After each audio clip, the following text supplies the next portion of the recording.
Not a matter of if, but when a crisis could rock your world. I'm Roshini Rajkumar, crisis strategist, licensed attorney, and host of The Crisis Files. In each case file, we explore a real-world crisis or a hot topic that won't go away. My crisis squad and I are here to find solutions. We also talk with insiders who are trailblazers in the hot spots. We do not provide legal, financial, medical, or PR advice for particular situations, but strongly recommend you seek professionals to help with your specific need. Amanda Brinkman turned an old brand into a hot new commodity when she created and hosted Small Business Revolution, a show that eventually landed on Hulu and ran for 6 seasons.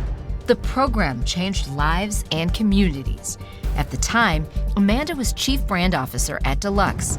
In 2022, Amanda launched a new chapter for herself. She is CEO and Chief Creative Officer for Sunshine Studios, where she continues to reimagine the future. She joins us today for the case file I call Personal Revolution. Amanda, lately, people are digging into what they want out of life, scrutinizing how they spend their time. They're pondering priorities, careers, sometimes even questioning their identity. You helped launch a small business revolution. Can you share some insight into how you went about your own personal revolution? So I've always struggled with the dichotomy between how things come to fruition in our lives. A lot of us feel like, especially for type A, if we're ambitious, that we can kind of hustle things into existence. Through hard work and showing up, you can create opportunities. Yet I think the older all of us get, the more we realize that's true, but there's all of this almost kind of cosmic swirl happening in the background. And a lot of these intersections come into our life in a way that we have no control over. And so I've always struggled with kind of that, how far do you lean in and how far do you lean back? You know, how much do you try to make things happen and how much do you let things happen? As someone who's very planful in her career and in my life, that I think is the lesson that just keeps coming back to me is how do I sit in that space of peace to understand where my life is heading? And so I found myself probably about 5 or 6 years ago, I was sitting in the executive boardroom at Deluxe and I was the chief brand officer. I looked around the table and I found that I was at a table where most people have worked their entire career to get to. For each of us in our chairs, there's a line of people who are waiting to get into that role. And I found myself doodling in my notepad the words cosmic swirl. And then I started to draw this sunshine coming from the horizon with these rays coming off of it. And I started to imagine what would my career and life look like if I wasn't just in one seat, in one job, but what would it look like to pursue multiple things at one time? And I had 2 realizations in that moment. One, again, I was standing at a table where most people are striving to be, and all I could do is be drawing diagrams about a career that looked the exact opposite. Yeah, like that table is the pinnacle. Yeah. For many people. Yeah, and it wasn't lost on me that I was honored to be in the C-suite. I had worked hard to get to the C-suite, but I clearly was seeking something else, and that wasn't the table for me to be at and do my best work. And then the second realization that I had was that there is something to this kind of cosmic swirl that is happening in the background. I think we've all found ourselves at different points in our life where we're like, I'm having all these interesting meetings, these interesting discussions. I can't quite grasp what I'm supposed to be focused on, but there's something happening there. And I'm not an astronomy expert, but how stars come to existence, there's this constant swirl until it kind of comes into formation. I just recognized that I had an opportunity over the next couple of years to see how all of that was going to come together. And so I knew I wanted something different. I wanted to be able to do more than one thing at a time and have more than one title, if you will, or role. But I didn't know what it quite was yet. And I realized this is going to be my ultimate example of how do I figure out, again, how far to lean in and how far to lean back. And what I applaud you for listening to this story, because that exact chain of events, I've never heard from you before. And we've known each other for a while. And I admire you so much. And it's really fun to hear what was brewing while you were sitting in the boardroom. And if you haven't already, I hope you've trademarked Cosmic Swirl because it just sends so many images out there. And it is so true. I like to say there are no coincidences. So even the fact that you had that thought in that moment wasn't a coincidence, but you're smart enough and you had the experience enough to know you're not going to make any snap decisions. Mm-hmm. You were planful because you said that was 5 or 6 years ago. We are now about a year into the time since you left Deluxe. So take us through some of that journey of, because you were still doing Small Business Revolution, even when this cosmic swirl really landed on your notebook, that you went through, and some advice that people can take from your journey. Yeah, I think when a person is feeling like they're drawn to something else, but they're not exactly quite sure what it is, I think we have to look at each day and say to ourselves, okay, on those days that you totally think you kicked ass today, like I was on fire, when you feel like that energy brewing within you and you have that swagger, what did you do that day? And how can you make sure you start doing more of that on more days? How do you seek out those opportunities? And it's not always the actual role or project, but the skill you were bringing or the actual task you were doing for the project.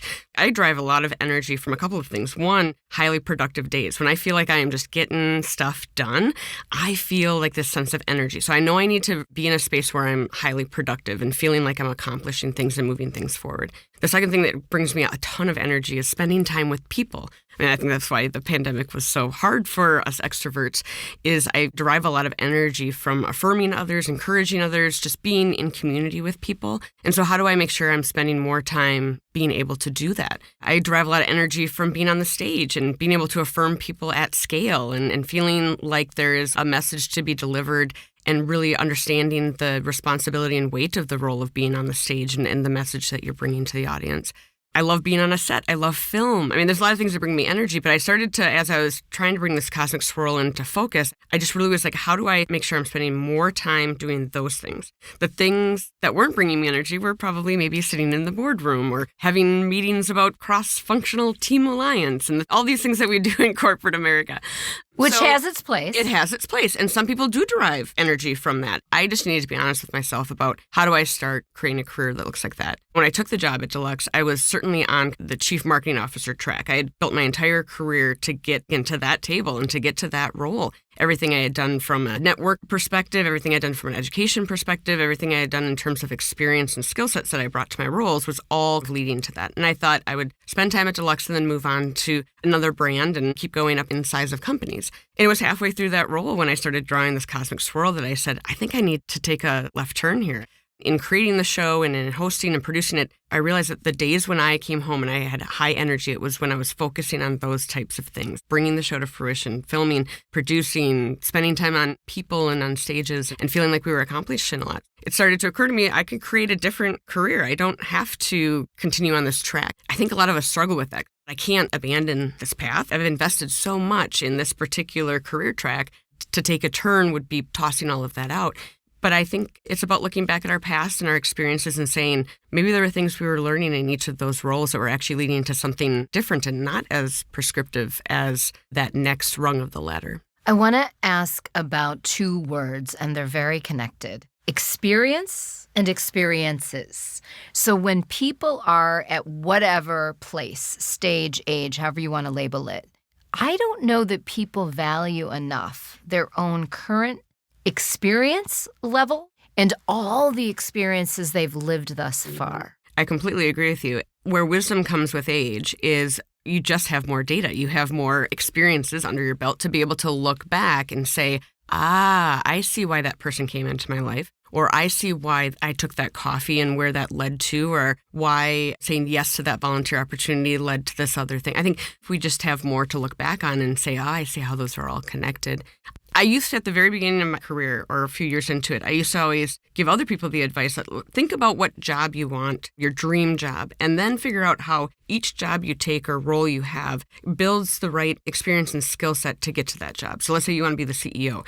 We might need to take a turn in the finance group and understand how HR works and maybe operations, marketing. How do you make sure that you're bringing all of those skills to the table? And I don't think that that philosophy is wrong, but now that I'm at this stage of my career, I think it's a little bit different. I don't think it's about identifying what that title is. I think it's about thinking about, what does my dream destination or job feel like? How do I feel like I'm showing up? What is that environment? Where do I see myself? And literally in terms of kind of venue, as well as like, how do I feel like I'm showing up? What kind of skills am I bringing to the table?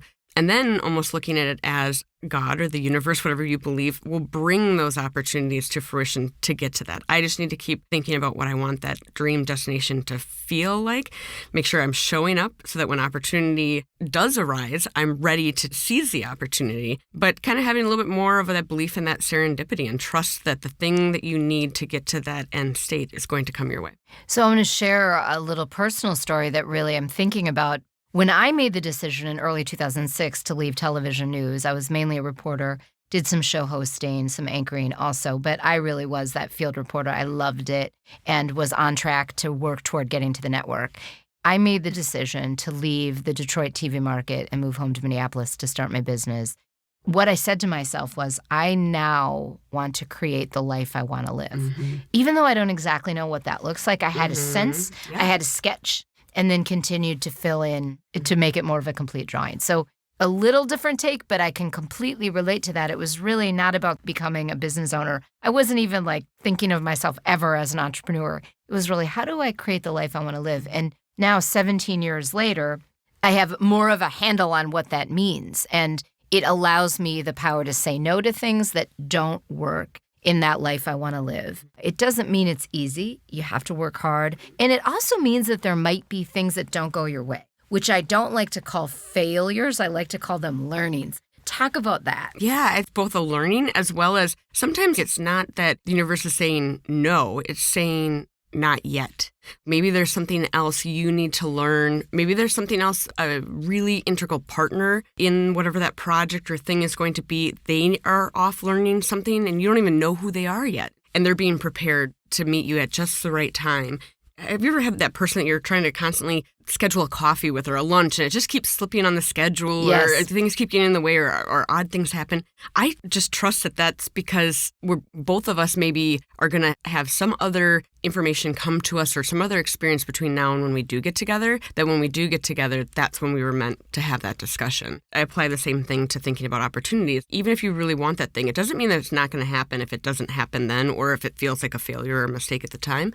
It just might mean that you still have something left to learn to really, really seize that opportunity in the way to maximize its potential. I like to say everything happens when it's supposed to happen. Mm-hmm. And the more you live life, the more you realize that really is true. Now, you can set yourself up for things to fall into place in a much more lucrative pattern or a more pleasing pattern, right? But you really can't control every factor that's out there.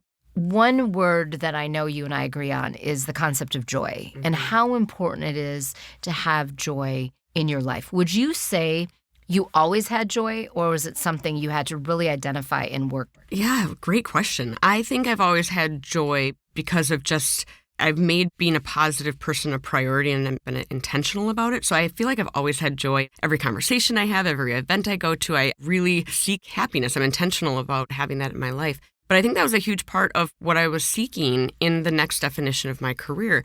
I was a very busy executive, not just the producing the show. That keeps a person busy enough in and of itself, but I had this whole role that surrounded that. And I found that there were things I wanted to be spending time on that I just literally could not logistically fit in. And so that was part of what, when I was doodling on my notepad, that was part of what I was designing. You called it building a lifestyle, and I think that's the right way to think about it. I wanted to not just have control over my time because that feels good to be able to say yes or no to certain projects. It really is the most valuable thing. It really, really is. But it was more about I wanted to be able to structure my weeks and my months and my quarters in a way that allowed me to pursue joy in an unrelenting way. So I wanted to be able to say my Mondays are for this and my Fridays are for this. And I wanted both some structure, but structure on my terms, not structure on the corporate calendar and all of the other things that were on my plate. And so I haven't been on a girls' trip for a decade because I felt like as a mom, I always felt I was traveling so much for the show. I mean, we were on the road 40% of the year. And so I didn't feel like I could come back and then also say to my husband and my daughter, okay, bye, mom's going away with her girlfriends. Even if that was something that maybe my soul would have needed to make me a whole person, I just didn't feel like I could do that. It's things like that that are also on my list of this lifestyle I'm trying to build. Though my studio is called Sunshine Studios, I'm calling this whole stage of my life my sunshine season. It applies to the kind of work and roles I'm taking on, focus more on film projects, books that do good in the world, focus on my speaking, the book, but also it's on that same list and in the same portfolio lifestyle. I just as equally weight things like fun travel and travel that fulfills me in a more holistic way. I've always made volunteering and serving on boards a priority, but being able to be that much more involved and really run programs. And so for me, it was both about pursuing diversity in what I was spending time on from a quote unquote work perspective, but it was about having diversity of time to spend it on other things. I mean, how many of us have like a list of books we mean to read and articles we mean to get to and fun things we mean to do at some point, but they just keep falling off of our list because we let the fire drill or urgency of our day-to-day job push those things off. Whereas those are the things that really fuel you and make you even better at your day-to-day jobs, That's right? true. What is your advice on the importance of advisors versus and listening to your gut? Mm-hmm. So it's interesting. I've been kind of on a spiritual journey probably the last decade. I think when I became a mom, you start to educate your children on how to think about spirituality or religion. You start to see it with a new focus. What tenets of how you were raised do you want to pass on to your children? And one of the things I've noticed is I've just been exploring all sorts of different spiritual practices across religious identifications, is that they're all kind of about how do you be still in order to listen to a higher power, to your higher self, to your intuition. You know, I was raised and still identify as a Christian, but there's the story of the burning bush speaking to Moses. Like, that's kind of how we always think about it. And people say all the time, like, well, God doesn't speak to me. I don't hear the voice of God or the voice of the universe. And it's like, oh, but they do. They speak to us all the time. And it's not always just through like a formal mentor or someone that we think of as like more advanced in our career. It could be our neighbor, it could be a stranger in the line at the grocery store. I think the universe sends us messages through so many things if we're open to listening to it. And all of those things contribute. I've had writing a book on my heart for as long as I can remember, but it wasn't the right timing until this last year. I had all these different people, not just mentors or advisors, telling me, like, you have a book in you. You need to write a book. At some point, it got to be like, okay, universe, I get it. Like, I'm supposed to write a book. And so it's about kind of that listening to all these different ways that I think messages are coming to us. And certainly finding the right spiritual practices. I like to call it spiritual practices versus religion because that's more of an organization. But what are the rituals and practices that you have in your life that help you feel like you can be grounded, you can be still, you can listen, and be open to those messages? Lovely. Speaking of that book, look for Amanda's book, Life's Constellations, in fall 2023. Thank you to Amanda Brinkman for bringing more clarity to how we can turn change and transition into big opportunity and joy. Today's Crisis Brief is brought to you by Proof Alliance. Number 1, sometimes the universe is not saying no, but not yet. Number 2, on days you feel on top of the world, really dissect what made you feel that way. Now, try to create a life filled with more of those things. Number 3, be sure to value your own experience and experiences. You bring a lot of data to your own analysis. We all want babies to be healthy and have the best start possible. Avoiding alcohol while pregnant or trying to become pregnant is the first and most crucial step. Want to do more to support healthy babies? Get to know Proof Alliance. Visit proofalliance.org. Thank you to our podcast producer, Kim Inslee, and audio guru, Tom Hamilton of Undertone Music. Catch up on all case files at thecrisisfiles.com for the show archive plus special videos. Subscribe to our YouTube page on thecrisisfiles.com. Follow us on Instagram, Twitter, and YouTube at The Crisis Files. I'm Roshini Rajkumar. Join me next time on The Crisis Files.